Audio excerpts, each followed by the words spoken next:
Seminaarkani wasaaradda haweenka iyo xuquuqul insaanka dowlad goboleedka Hirshabelle ee ka daafurtay magaalada madaxda gobolka Hiiraan ee Beledweyne ayaa ah aqoon isweydaarsi ku saabsan hanaanka qorshaha qaran ee joojinta xadgudubyada iyo rabshadaha waxaana ka qayb galay oo loo qabtay qaar ka mid ah bulshada magaalada Beledweyne. Seminaarkani oo socon doona muddo 2 maalmood ah ayaa waxaa soo qaban qaabisay wasaaradda haweenka iyo xuquuqul insaanka dowlad goboleedka Hirshabelle oo kaashanaysa hay'adda UNDP waxaana ka qayb galay daafurkiisa wasiir ku-xigeenka wasaaradda haweenka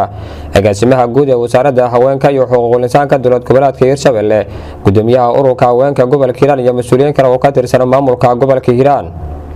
agaasimaha guud ee wasaaradda haweenka iyo xuquuqul insaanka dowlad goboleedka Hirshabelle Deeqe Isaaq Xasan iyo gudoomiyaha ururka haweenka gobolka Hiiraan Farxaan Cumar Carte oo ugu horeyn si wada jir ah uga hadlay madasha daafurka barnaamijkan ayaa ka qaybgalayaasha kula dardaarmay inay ka faa'iideystaan aqoon isweydaarsigan si bulshada looga wacyigeliyo arrimaha xadgudubyada iyo rabshadaha ka dhanka xuquuqda aadanaha intaba. waxaa maanta iskugu imaanay meeshan aqoon isweydaarsi oo hanaanka qorshaha qaranka ee joojinta xadgudubyada waxaan rajeynayaa inaad ka faa'iideysan doontiin inay kasoo qayb galeen bulshada rayidkii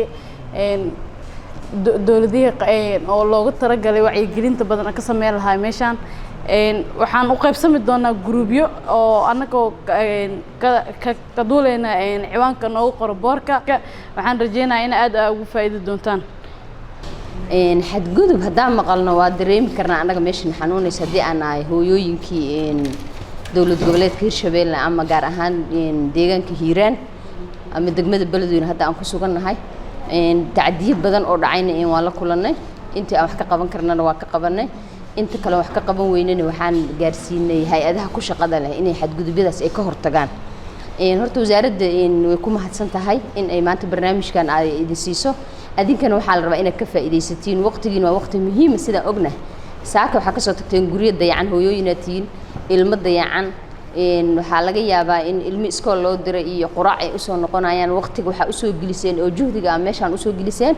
waa inaad ka faa'iideysatiin. wasaaraddan waxay diyaar u soo raacday ay gobolkan u timid ay meeshan idinkugu furtay boorkana waxa waa inaad adinka ka faa'iideysatiin.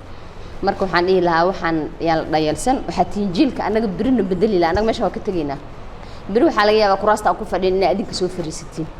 marka waxa la rabaa in dadkeen aad wacyi gelisiin wixii maanta aad barateen dib aad ugu noqotiin guryihiina si looga hortagi lahaa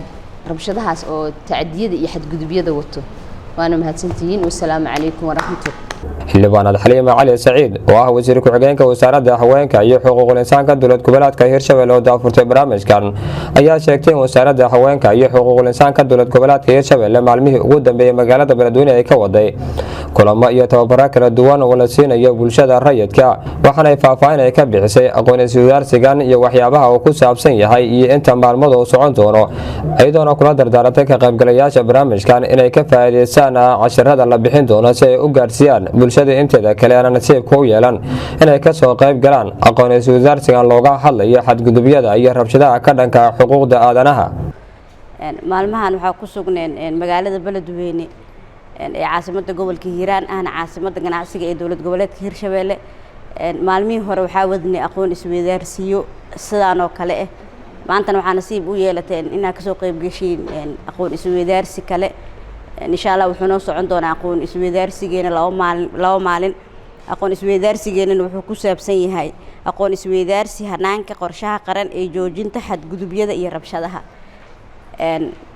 waxaa maragma doontaa inay rabshado badan